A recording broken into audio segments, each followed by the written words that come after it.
ரெண்டாவது point main. அங்க என்ன பண்ணுது? அது பண்ணீங்க இச்சிக்கிறதா? லைக் இப்போ என்ன பண்ணுது? இந்த கண்ணு அந்த பழத்தை அழகா போட்டோ பிடிச்சி நல்லா இருக்குன்னு சொல்லி பார்த்தா நேரம் மைண்ட் கொண்டு போயிட்டு அங்க லைட்டா அப்படியே வடிவமைக்குது.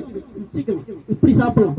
ஆகா, அங்க பாரு பழத்தை எவ்வளவு அருமையா டேஸ்டா அவ்வளவு அப்படின்னு நேரம் எங்க போது சிந்தனைக்கு போயிட்டு சிந்தனையில நல்லா பழத்தை பிடிச்சி நல்லா ட்ரீம்ல இருந்து நல்லா இப்படி அப்படின்னு அப்படியே வடிவமைச்சு மாத்திட்டு அடுத்து பண்ணீங்க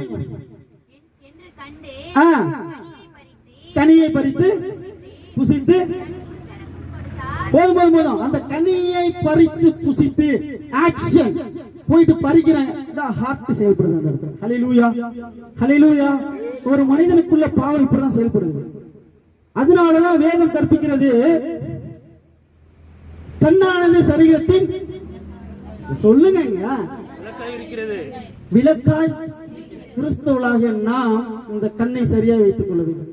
ஹல்லேலூயா, ஹல்லேலூயா.